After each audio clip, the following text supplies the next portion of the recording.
Finally Tibet में black magic पैदा हुआ, ये ऑपरेशन की वजह से। तिब्बत में अध्यात्म कम पैदा हुआ और जिसको हम कहें कि शैतानी ढंग का उपद्रव ज्यादा पैदा हुआ, ब्लैक मैजिक पैदा हुआ। इस तरह की ताकत हाथ में आनी शुरू हो गई। सूफियों में एक कहानी जीसस के बाबत, ईसाइयों में उसका कोई उल्लेख नहीं है, इसलिए मैं सूफियों से कहता हूं। जीसस की बहुत सी कहानियां सूफियों के पास हैं, ईसाइयों के पास नहीं है। कई बार तो बहुत महत्वपूर्ण घटनाएं मुसलमानों के पास हैं, ईसाइयों के पास नहीं है। जीसस के जीवन, ये घटना भी उनमें से एक है कि जीसस के 3 शिष्य जीसस के पीछे पड़े और उनसे कहते हैं कि हमने सुना है और देखा भी कि आप मुर्दे को कहते हैं कि उठ जाओ और वो उठ जाता है। हमें तुम्हारा मोक्ष नहीं चाहिए, हमें तुम्हारा स्वर्ग नहीं चाहिए, हमें तो सिर्फ ये तरकीब सिखा दो, ये मरा हुआ आदमी कैसे जिंदा हो। जीसस उनसे कहते हैं लेकिन ये मंत्र का उपयोग तुम स्वयं पर कभी ना कर पाओगे, क्योंकि तुम मर चुके होगे, फिर मंत्र का उपयोग कैसे करोगे, और दूसरे को जिलाने से तुम्हें क्या फायदा होगा। मैं तुम्हें वो तरकीब बताता हूं जिससे कि तुम मरो ही नहीं। वो कहते हैं हमें इसका कोई, आप हमें बहलाएं मत, हमें तो ये मुद्दे की बात बता दें, ये चीज जानने जैसी है। वो इतने पीछे पड़े हैं कि जीसस ने कहा कि ठीक है। जीसस ने उन्हें वो सूत्र बता दिया जिस सूत्र के उपयोग से मरा हुआ जिंदा हो जाता। वो तीनों भागे, उसी दिन जीसस को छोड़ के भाग गए मुर्दे की तलाश में।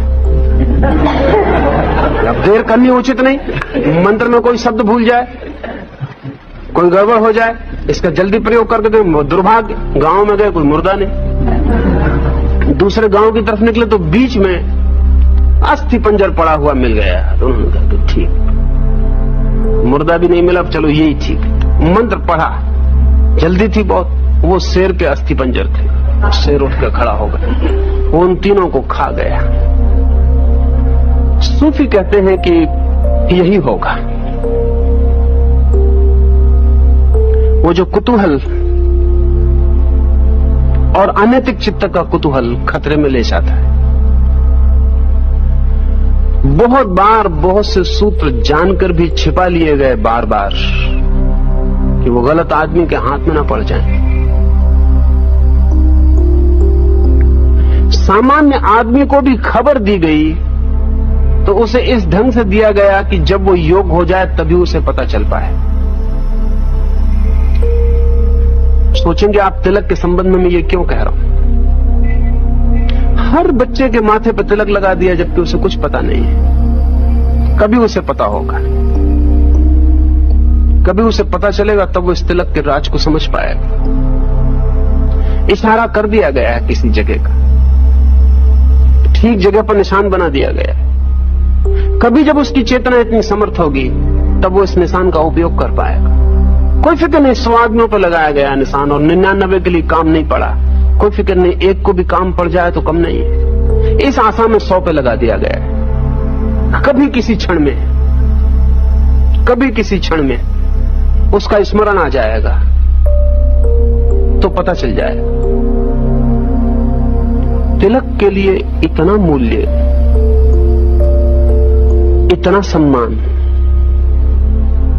कि जब भी कुछ विशेष घटना हो, शादी हो रही हो तो तिलक हो, कोई जीत के लौट आए तो तिलक हो। कभी आपने सोचा कि हर सम्मान की घटना के साथ तिलक? ये सिर्फ लॉ ऑफ एसोसिएशन का उपयोग है, क्योंकि हमारे चित्त में एक बड़े मजे का मामला है। हमारा चित्त दुख को भूलना चाहता है और सुख को याद रखना चाहता है। हमारा चित्त लंबे अरसे में दुख को भूल जाता है और सुख को याद रखता है। इसलिए तो हमें पीछे के दिन अच्छे मालूम पड़ते हैं। बूढ़ा कहता है बचपन बहुत सुखद था, कोई और बात नहीं है। दुख को ड्रॉप कर देता है मन हमारा, सुख की श्रृंखला को कायम रखता है। जब लौट के पीछे देखता है तो सुख दिखाई पड़ता है। बीच बीच में जो दुख थे उनको हम गिराए रास्ते में। कोई बच्चा नहीं कहता कि बचपन सुखद है। बच्चे जल्दी से जल्दी बड़े होना चाहते हैं। सब बूढ़े कहते हैं बचपन बहुत सुखद था। जरूर कहीं ना कहीं कोई भूल हो रही। अभी जितने बच्चे उनको खड़े करके पूछो कि तुम क्या होना चाहते हो, वो कहेंगे हम बड़े होना चाहते हैं। और जितने बूढ़े उनसे पूछो क्या होना चाहते हो, वो कहेंगे हम बच्चे होना चाहते हैं। मगर एक बच्चा गवाही नहीं देता तुम्हारे साथ। बच्चा जितने जल्दी बड़ा हो जाए, इसलिए कई दफे वो तो ऐसी कोशिश करता है बड़े होने की कि जिसका कोई हिसाब। सिगरेट पीने लगता है इसलिए वो देखता है कि सिगरेट जो सिंबॉलिक है बड़े आदमी का, कोई और कारण से नहीं। मनोवैज्ञानिक कहते हैं कि बच्चों में 100 में से 70% बच्चे इसलिए सिगरेट पीते हैं कि सिगरेट जो है प्रेस्टीज का प्रतीक है, उसको ताकतवर बड़े लोग, प्रतिष्ठा वाले लोग पीते हैं। वो भी पी के धुआं जब उड़ाता है तो भीतर उसकी रीढ़ सीधी हो जाती है। समबडी उसको मालूम पड़ता है कि मैं भी कुछ ऐसा वैसा नहीं। किसी फिल्म पे लिख दें कि इसको सिर्फ अडल्ट देख सकते हैं, बच्चे सब नकली मूछ लगा के फिल्म के भीतर प्रवेश कर जाए। क्यों? बड़ा होने की बड़ी ताकत जल्दी। मगर सब बूढ़े कहते हैं कि बचपन बड़ा सुखद था। कहीं कोई बात हो रही है। बात कुल इतनी ही है कि मन दुख को भुला देता, गिरा देता। दुख याद रखने जैसी चीज भी नहीं। एक बहुत हैरानी का सूत्र पियागेट नाम के मनोवैज्ञानिक, जिसने 40 साल से बच्चों पर मेहनत की है, उसका कहना है कि 5 साल से पहले की किसी बच्चे को स्मृति नहीं रहती बाद में। उसका कुल कारण यह है कि 5 साल की जिंदगी इतनी दुखद है कि उसको याद नहीं रखा जा सकता। ये हम सोच ना सकेंगे। पर पियागेट ठीक कहता, अनुभव से कहता, भारी अनुभव से कहता है। आपको अगर कहा जाए कि आपको कब तक की याद है, तो आप ज्यादा से ज्यादा 5 साल 4 साल लौट पाते। फिर क्यों नहीं लौटते पीछे? और क्या उस वक्त मेमोरी नहीं बनती थी? बनती थी। क्या उस वक्त घटना नहीं घटती थी? घटती थी। क्या उस वक्त किसी ने गाली नहीं दी और किसी ने प्रेम नहीं किया? सब हुआ है। पर मामला क्या है? 4 साल के पहले की स्मृति का कोई रिकॉर्ड क्यों नहीं है आपके पास? पियागेट कहता है कि वो दिन इतने दुख में बीतते हैं क्योंकि बच्चा अपने को इतना दीन, इतना कमजोर, इतना हीन, सबसे दबा हुआ, इतना असहाय अनुभव करता है कि उसका कुछ भी याद रखना उसको पसंद नहीं। उसको ड्रॉप कर देता, भूल ही जाता। वो कहता 4 साल पहले तो मुझे कुछ याद ही नहीं, कुछ याद नहीं, क्योंकि बाप ने कहा बैठ तो उसको बैठना पड़ा था, माँ ने कहा उठो तो उसे उठना पड़ा था। सब बड़े थे, बड़े शक्तिशाली थे, उसकी अपनी कोई सामर्थ्य न थी। वो बिल्कुल हवा में उड़ता हुआ पत्ता जैसा था, जो कोई कुछ कह दे सब पर निर्भर था। जरा सी आंख का इशारा और उसको डर जाना पड़ेगा। उसके हाथ में कुछ भी सामर्थ्य न थी, उसने उसको बंद कर दिया। वो ख्याल ही छोड़ दिया कि मैं कभी था ऐसा, बात खत्म हो गई। वो 4 साल के पहले की याद ही नहीं करता। मजे की बात है, हिप्नोटाइज करके आपको याद करवाई जा सकती है। 4 साल पहले की नहीं, मां के पेट में भी जब आप थे तब की भी स्मृति बनती है। अगर मां गिर पड़ी हो आपकी तो बच्चे को उसके पेट में स्मृति बनती है कि चोट पहुंची, तो वो भी याद करवाई जा सकती, लेकिन साधारणता होश में नहीं रहती। तो इस तिलक को सुख के साथ जोड़ने का उपाय कारण पूर्वक है। जब भी सुख की कोई घटना घटे तिलक कर दो, सुख याद रहेगा, साथ में तिलक भी याद रह जाएगा। और धीरे धीरे सुख अगर तीसरे आंख से संयुक्त हो जाए, तो ये लॉ ऑफ एसोसिएशन को थोड़ा समझ लें। पावलव ने बहुत से प्रयोग किए। इस सदी में रूसी वैज्ञानिक पावलव एसोसिएशन के ऊपर सर्वाधिक काम किया है। उसका कहना है कोई भी चीज जोड़ी जा सकती है, सब जोड़ सहयोग के हैं। जैसे उसका प्रयोग सबको पता है कि वो कुत्ते को खाना देगा तो रोटी सामने रखेगा तो लार टपकेगी, तभी वो घंटी बजाता रहेगा। अब घंटी से लार टपकने का कोई भी संबंध नहीं। कितनी घंटी बजाई, लार कैसे टपकेगी कुत्ते की? लेकिन रोटी रखी, लार टपकी, तब घंटी बजाई। 15 दिन वो रोटी के साथ घंटी बजेगी, 16वें दिन रोटी तो हटा ली, सिर्फ घंटी बजाई, लार टपकने लगी। क्या हुआ क्या कुत्ते को? घंटी से लार का कोई भी नैसर्गिक संबंध नहीं है, लेकिन अब संबंध जुड़ गया। रोटी के साथ घंटी एक हो गई। घंटी का बजना रोटी की याद बन गई। रोटी की याद चक्र शुरू हो गया उसके मन में, रोटी का लार टपकनी शुरू हो गई। घंटी प्रतीक की तरह आ गई, वो रोटी का सिंबल हो गई। इस कानून का उपयोग तिलक में किया गया है। आपके सुख के साथ तिलक को सदा जोड़ा। जब भी सुख की कोई घटना घटी, तिलक तिलक और सुख को एक किया, धीरे धीरे तिलक और सुख इतने एक हो जाएं कि तिलक को कभी भूला ना जा सके। एक वो आपके स्मरण में टक जाए, बैठ जाए, और जब भी सुख की याद आए तब आज्ञा चक्र की याद आए। जब भी सुख की याद आए तब जो पहली याद आए वो आज्ञा चक्र की याद। और सुख की हमें बहुत याद आती है। सुख में तो हम चाहे हुआ हो या ना हुआ हो उसकी याद में तो जीते, जितना होता है उससे ज्यादा बड़ा करके याद करते रहते हैं पीछे पीछे, तो धीरे धीरे तो उसको इतना बड़ा कर लेते हैं कि जिसका कोई हिसाब नहीं। सुख को हम बड़ा करते रहते हैं, मैग्नीफाई करते रहते हैं, दुख को छोटा करते रहते हैं, एक ही नियम के अनुसार सुख को बड़ा करते रहते हैं। आपकी प्रेस मिली थी, कितना सुख आया था, आज सोचेंगे तो बहुत बड़ा मालूम पड़े, अभी मिल जाए तो पता चले एकदम छोटा सिकुड़ जाए, और कल हो सकता है फिर 24 घंटे बाद आप मैग्नीफाई करेंगे, आह कितना आनंद। वो पीछे हमारा मन सुख को बड़ा करता जाता है। असल में इतना दुख है जीवन में कि अगर हम सुख को बड़ा ना कर पाए तो जीना बहुत मुश्किल है। उसको बड़ा करके रस ले लेके चलाते हैं, इधर पीछे बड़ा कर लेते हैं, उधर आगे आशा में बड़ा कर लेते हैं और चलते हैं। तिलक के साथ सुख को जोड़ने का प्रयोजन है कि जब सुख बड़ा हो तो तिलक भी बड़ा हो जाए, और जब सुख की याद आए तो तिलक की भी याद आए। और ये चोट जो है याद की, धीरे धीरे सुख आज्ञा चक्र से जुड़ जाए कि जब भी जीवन में सुख आए तो आज्ञा चक्र का स्मरण आए, और ये हो जाता है। और जब ये हो जाता है तो आपने सुख का उपयोग किया तीसरे आंख को जगाने के लिए। सब सुख की स्मृतियां आज्ञा के चक्र से जुड़ गई। अब ये हम सुख की धारा का उपयोग कर रहे हैं उसको चोट करने के लिए। ये चोट जितने मार्गों से पड़ सके उतना उपयोगी है। जिन मुल्कों में तिलक का उपयोग नहीं हुआ वो वे ही मुल्क है जिनको थर्ड आई का कोई पता नहीं, ये आपको ख्याल होना चाहिए। जिन जिन मुल्कों को तीसरी आंख का थोड़ा भी अनुमान हुआ उन्होंने तिलक का उपयोग किया। जिन मुल्कों को कोई पता नहीं है वे तिलक नहीं खोज पाए। तिलक खोजने का कोई आधार नहीं था। समझने थोड़ा आकस्मिक नहीं है कि कोई समाज एकदम से उठाए और टीका लगा के बैठ जाए, पागल नहीं है। अकारण माथे के इस बीच के बिंदु पर ही तिलक लगाने की सूझ का कोई कारण भी तो नहीं, ये कहीं भी तो और लगाया जा सकता, आकस्मिक नहीं हो सकता। उसके पीछे कारण हो तो टिक सकता है। और भी आपको एक दो तीन बातें इस संबंध में कहूं। एक, आपने कभी ख्याल न किया होगा, जब भी आप चिंता में होते तब आपकी तीसरी आंख पर जोर पड़ता है, इसलिए माथा पूरा का पूरा सिकुड़ता है। उसी जगह जोर पड़ता है जहां तिलक। बहुत चिंता करने वाले, बहुत विचार करने वाले लोग, बहुत मननशील लोग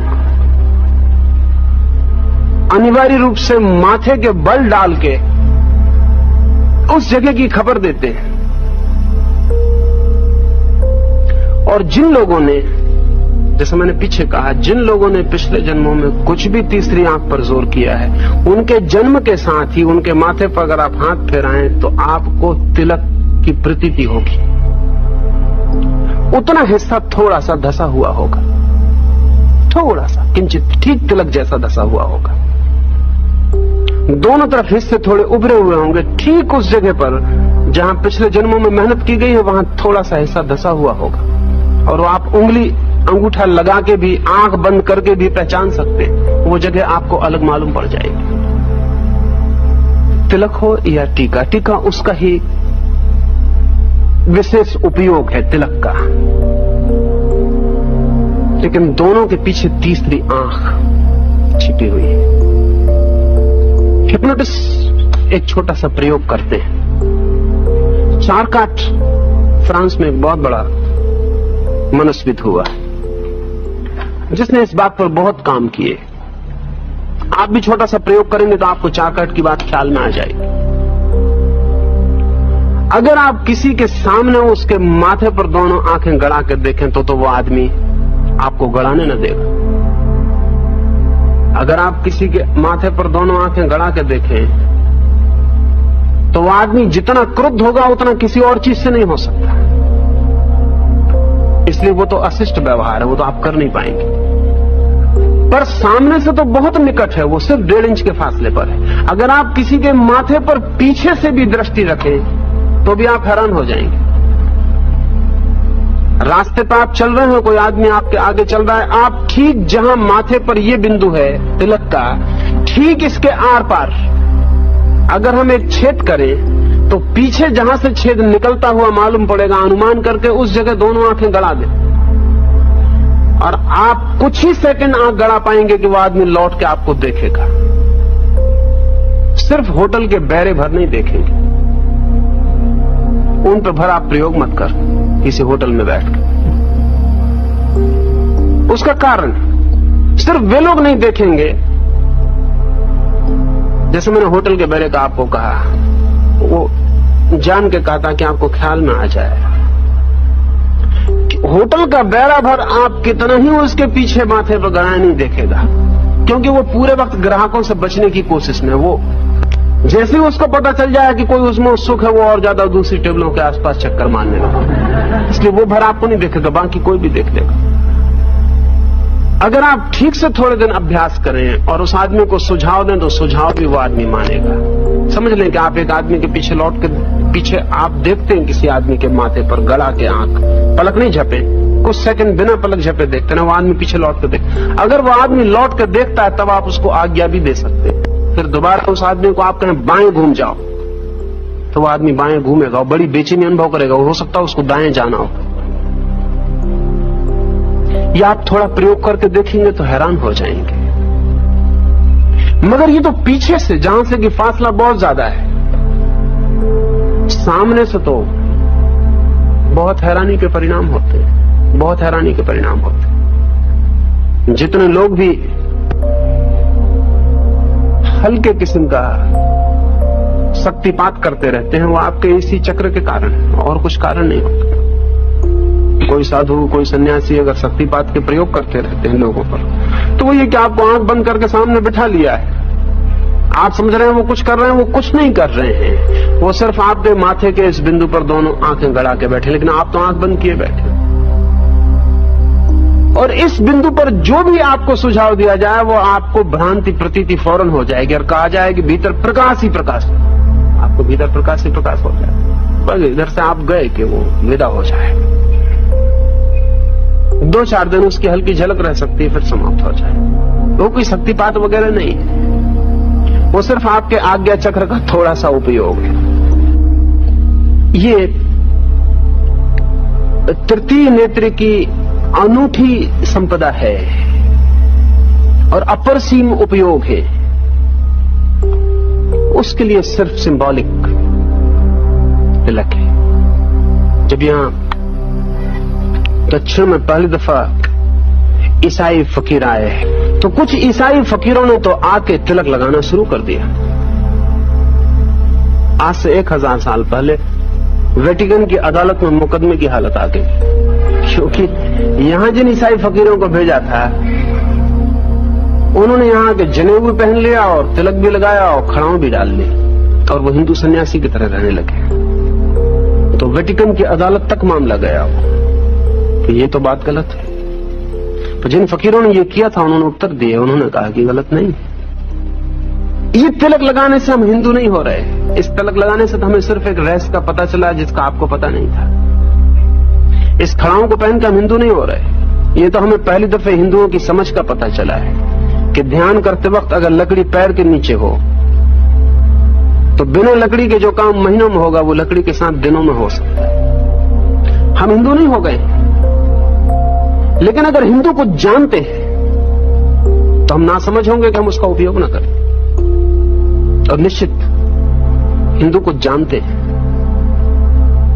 कोई भी कौम जो 20,000 साल से निरंतर धर्म के संबंध में खोज कर रही कुछ भी ना जानती हो, यही चमत्कार की बात होगी। कुछ भी ना जानती हो, 20 साल से जिसके मनीषी पूरे जीवन को लगाकर एक ही दिशा में काम करते रहे हो, जिसके सारे मनीषी हजार हजार साल तक, जिसके सारे बुद्धिमान लोग एक ही दिशा में लगे रहे हो, एक ही जिनकी आकांक्षा रही हो कि किस भांति संसार में जो छिपा हुआ सत्य है उसका पता चल जाए, वो जो अदृश्य है वो दिखाई पड़ जाए, वो जो अरूप है उससे पहचान हो जाए, वो जो निराकार है उसमें प्रवेश हो जाए। जिन्होंने 20,000 साल तक जिनकी सारी मेधाने, सारी प्रतिभा ने एक ही चेष्टा की हो, उनको कुछ भी पता ना हो, यही बात आश्चर्य की। कुछ पता हो ये बात बहुत आश्चर्य की नहीं है, इसमें क्या आश्चर्य की बात है? ये पता होना बिल्कुल स्वाभाविक है।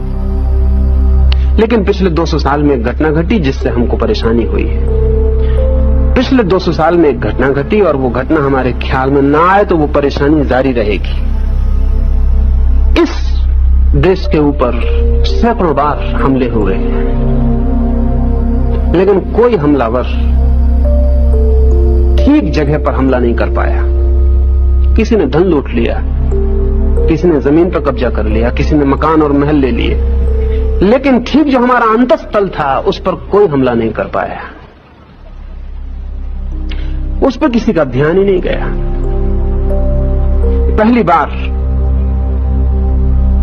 पश्चिमी सभ्यता ने इस मुल्क के अंतःस्थल पर चोट करनी शुरू की, और वो चोट करने के जो सुगमतम उपाय था वो ये था कि आपके पूरे इतिहास को आपसे विच्छिन्न कर दिया जाए। आपके इतिहास में और आपके बीच में एक खाई पैदा हो जाए, बस फिर आप बिना जड़ के हो जाएंगे, अपरूटेड हो जाएंगे, फिर आपकी कोई ताकत न रह जाएगी। अगर आज पश्चिम की सभ्यता को नष्ट करना हो तो सारे पश्चिम के मकान गिराने की जरूरत नहीं है, और न सिनेमा घर गिराने की जरूरत है, और न पश्चिम की होटलें गिराने की जरूरत। सिर्फ पश्चिम की 5 यूनिवर्सिटी को नष्ट कर दिया जाए, पश्चिम का कल्चर नष्ट हो जाए। कोई पश्चिम की जो संस्कृति है वो कोई सिनेमा घर में और कोई होटल में और कोई नाइट क्लब में नहीं है, वो चलते रहे, उनसे कुछ लेना देना नहीं है। सिर्फ पश्चिम की 5 केंद्रीय बड़ी यूनिवर्सिटियां नष्ट कर दी जाए, पश्चिम एकदम खो जाए। क्योंकि दुनिया में बहुत बड़ा जो असली जो आधार होता है संस्कृति का, वो उसके ज्ञान के सूत्र होते हैं, उसकी जड़ें होती हैं श्रृंखला में। ज्यादा देर की जरूरत नहीं है, 1-2 पीढ़ी को इतिहास से वंचित कर दिया जाए, आगे का मामला टूट जाए। आदमी और जानवर में वही फर्क है। जानवर कोई विकास नहीं कर पाते, क्या बात है? कुल इतनी सी बात है कि जानवरों के पास कोई स्कूल नहीं है और कोई बात नहीं, और जानवर के पास कोई उपाय नहीं है कि अपनी नई पीढ़ी को पुरानी पीढ़ी का ज्ञान दे सके, बस, और कोई बात नहीं। जानवर का बच्चा जब पैदा होता है तो उसको वहीं से जिंदगी शुरू करनी पड़ती है जहां उसके बाप ने शुरू की थी। जब उसका बच्चा पैदा होगा वो भी वहीं शुरू करेगा जहां उसके बाप ने शुरू की थी। आदमी शिक्षा के माध्यम से अपने बच्चे को वहां से जिंदगी शुरू करवा देता है जहां खुद समाप्त करता है, इसलिए विकास होता है। सारा विकास पुरानी पीढ़ी के द्वारा नई पीढ़ी को अपना संचित अनुभव देने में निर्भर है। सोचें, 20 साल के लिए बूढ़े तय कर लें कि हम बच्चों को कुछ ना बताएंगे, तो आप समझते हैं 20 साल का नुकसान नहीं होगा, 20,000 साल में जो इकट्ठा हुआ उसका नुकसान हो जाएगा। अगर 20 साल के लिए बूढ़े तय कर ले, पिछली पीढ़ी तय कर ले कि नई पीढ़ी को अब कुछ नहीं बताना है, तो आप ये मत सोचना कि 20 साल का ही नुकसान होगा और इसको 20 साल में पूरा किया जा सकेगा। नहीं, 20 साल में जो नुकसान होगा उसको पूरा करने में 20,000 साल लगेंगे, क्योंकि गैप खड़ा हो गया, पुरानी पीढ़ियों का सब डूब जाएगा। 200 साल में भारत के लिए भारी गैप पैदा हुआ, जिसमें उसकी जो भी जानकारी थी उसके सारे संबंध टूट गए, और उसके सारे संबंध एक नई जानकारी से जोड़े गए जिसका पुरानी जानकारी से कोई संबंध नहीं था। तो हम सोचते ही हैं आज के हम बहुत पुरानी कौम है। सच बात है कि अब हम 200 साल से ज्यादा पुरानी कौम नहीं है, अब हमसे अंग्रेज ज्यादा पुराने हैं। अब हमारे पास जो जानकारी है वो कचरा है, उच्छिष्ट, वो भी जो पश्चिम हमको दे वो हमारी जानकारी है। 200 साल के पहले हम जो भी जानते थे वो सबका सब एक बारगी खो गया, और जब कोई चीज के सूत्र खो जाएं तो मूर्खता मालूम पड़ने लगती है। अब अगर आप ऐसे टीका लगा के जाएं तो शर्म लगती है। कोई भी पूछ ले कि क्या किए, कैसे टीका लगाया, तो ऐसे कुछ नहीं, पिताजी नहीं माने, या क्या किया जाए, बस ठीक है, किसी तरह चलाना पड़ता है। आज आनंद और प्रफुल्लता से टीका लगाना बहुत मुश्किल है। हाँ, बुद्धि बिल्कुल ना हो तो लगा सकते, तो फिर कोई डर ही नहीं है। पर उसका भी कारण ये नहीं है कि आपको पता है इसलिए लगा रहे। ज्ञान के सूत्र जब गिर जाते हैं और उनका ऊपरी ढांचा रह जाता है तो ढोना बड़ा कठिन हो जाता है। और तब एक दुर्घटना घटती है कि जो सबसे कम बुद्धिमान होते हैं वो उसको ढोते हैं, जो बुद्धिमान होते हैं दूर खड़े हो जाते हैं। एक दुर्घटना घटती है। जबकि बुद्धिमान ही जब तक किसी चीज को लेकर चलता है तभी तक वो सार्थक रहती है। और ये बड़े मजे की बात है कि जब भी दुर्घटना घटती है और ज्ञान के सूत्र खोते हैं तो बुद्धिमान सबसे पहले छट के अलग हो जाते हैं, क्योंकि वो बुद्धू बनने के लिए राजी नहीं। हाँ, जो बुद्धू है वो जारी रखता है, मगर वो बचा नहीं सकता है, उसका कोई उपाय नहीं, वो कुछ दिन खींचेगा और समाप्त हो जाएगा। तो कई बार ऐसी घटना घटती है कि बड़ी कीमत की चीजें जो ना समझे वो बचाए रखते, और जो समझदार है पहले छोड़ के खड़े हो जाते। जिंदगी में बड़े दांव पेच। अगर ठीक से हमें भारत का ये 200 साल का जो अंतराल पड़ गया वो पूरा करना हो तो भारत में आज जो जो काम बुद्धिहीन कर रहे हैं उसको वापस सोचने की जरूरत है। एक एक बिंदु को, क्योंकि वो अकारण नहीं कर रहे हैं, उनके साथ 20,000 साल की लंबी घटना वो नहीं बता सकते कि क्यों कर रहे हैं, इसलिए उन पर नाराज होने की कोई जरूरत नहीं। किसी दिन हमको उन्हें धन्यवाद भी देना पड़ सकता है कि कम से कम तुमने प्रतीक तो बचाया था जो कि पुनः खोज की जा सके।